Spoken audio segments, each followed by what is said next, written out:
بسم اللہ الرحمن الرحیم۔ السلام علیکم ورحمۃ اللہ وبرکاتہ۔ امید ہے تمام طلباء خیریت سے ہوں گے۔ آپ کو کل عملی کتاب حصہ بے سے متعلقہ جو کام کرنے کے لیے دیا گیا تھا یقیناً تمام بچوں نے مکمل کر لیا ہوگا۔ آج عملی کتاب حصہ بے سے متعلقہ مزید کام کروایا جائے گا۔ اب چلتے ہیں عملی کتاب حصہ بے صفحہ نمبر 66 کی جانب۔ آج کی تاریخ نوٹ کیجئے، 14 جنوری 2021 عیسوی، دن جمعرات۔ عزیز طلباء، آج کا کام رموز اوقاف سے متعلقہ ہے۔ پہلے رموز اوقاف کے بارے میں سمجھ لیجئے۔ رمز کا مطلب ہے اشارہ، اوقاف وقف کی جمع جس کے معنی ہے رکنا۔ اب رموز اوقاف کا کیا مطلب بنے گا؟ رموز اوقاف سے مراد وہ علامات ہیں جن کی مدد سے عبارت کو بولنا، پڑھنا اور سمجھنا آسان ہو جاتا ہے۔ امید ہے آپ رموز اوقاف کی تعریف سمجھ گئے ہوں گے۔ اب چلتے ہیں ان علامات کی جانب جن علامات کو عبارت میں استعمال کرنے سے عبارت کا حسن دوبالا ہو جاتا ہے اور عبارت کا سمجھنا آسان ہو جاتا ہے۔ نمبر 1، رابطہ۔ جب وقفے سے زیادہ ٹھہراؤ کی ضرورت ہو تو علامت رابطہ استعمال کرتے ہیں۔ یہ رابطہ کی تعریف ہے۔ قوسین کی علامت لگا لیجیے دونوں جانب۔ مزید اس کی وضاحت، اس کا استعمال اس وقت ہوتا ہے جب کوئی مختصر قول یا کہاوت بیان کرنی ہو یا کسی جملے کی کسی چیز کا اظہار کرنا مقصود ہو یا پہلے جملے کی وضاحت کرنا ضروری ہو۔ اس کے علاوہ مکالمہ نگاری میں بھی کرداروں کے ساتھ یہ استعمال ہوتی ہے۔ اب نیچے مثالیں دی گئی ہیں۔ نمبر 1، ندیم، السلام علیکم۔ اب یہاں پر جو علامت استعمال ہوئی رابطہ ندیم کے بعد، السلام علیکم کے بعد ندائیہ کی علامت، نبیل، وعلیکم السلام۔ اب نبیل کے بعد یہ رابطہ کی علامت، یہ مکالمہ کی شکل میں ہے۔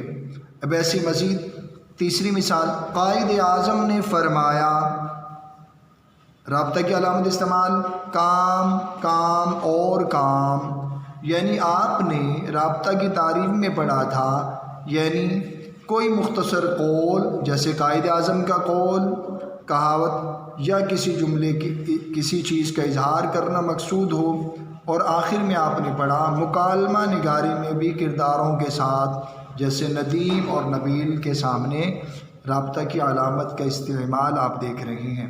امید ہے آپ پہلی قسم رابطہ کی تعریف اور اس کا استعمال سمجھ گئے ہوں گے۔ اب چلتے ہیں دوسری علامت کی جانب۔ دوسری علامت کا نام ہے تفصیلیہ۔ علامت قوسین میں آپ دیکھ رہے ہیں۔ تعریف تفصیلیہ کی، جب عبارت میں اشخاص، مقامات یا چیزوں کی تفصیل دینا مقصود ہو تو جو علامت لگائی جاتی ہے اسے تفصیلیہ کہتے ہیں۔ یہ تفصیلیہ کی تعریف دونوں جانب قوسین کی علامت لگا لیجئے۔ مزید اس کی وضاحت کہ اس علامت کی شکل کیا ہوتی ہے۔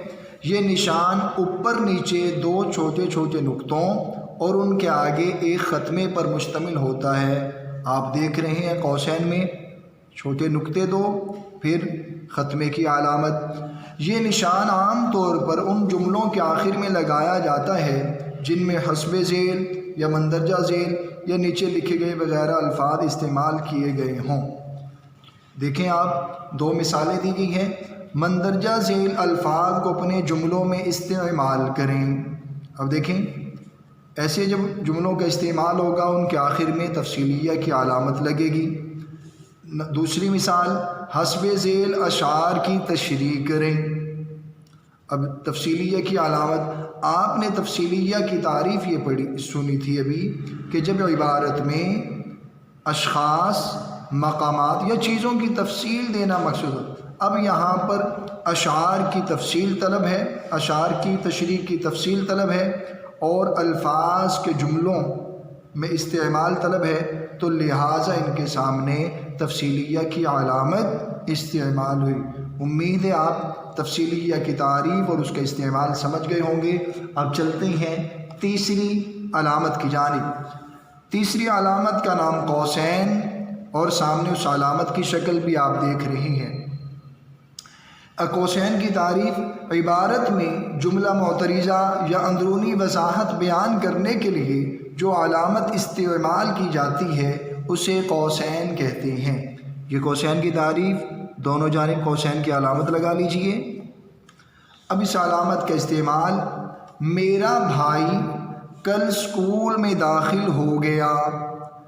اب بھائی کی وضاحت کے لیے قوسین میں لکھ دیا جو سب سے چھوٹا تھا، جو سب سے چھوٹا تھا۔ دوسری مثال، ناصر صاحب کل حج پر روانہ ہو گئے۔ اب ناصر کون ہے؟ قوسین میں لکھ دیا جو ہمارے پڑوسی ہیں۔ امید ہے آپ قوسین کی تعریف اور اس کا استعمال سمجھ گئے ہوں گے۔ اب چلتے ہیں صفحہ نمبر 67 پر جز الف کی جانب۔ رموز اوقاف کی علامات دی گئی ہیں، ان کے نام لکھنے ہیں۔ نمبر 1 پر پہلی علامت جو صفحہ نمبر 66 پر نہیں ہے، آپ میقات اول کے عملی کتاب میں رموز اوقاف کی مزید علامتیں پڑھ چکے ہیں، ان میں آپ نے علامت پڑھی، یہ ہے ختمہ۔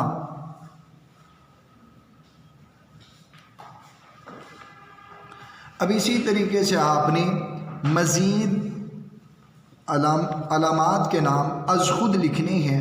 اگر پھر بھی کسی علامت کا آپ کو نام نہ ملے تو یہ میں نے علامتیں نام اور نام کے سامنے ان کی علامتیں لکھ دی ہیں، آپ یہاں سے بھی دیکھ کر لکھ سکتے ہیں۔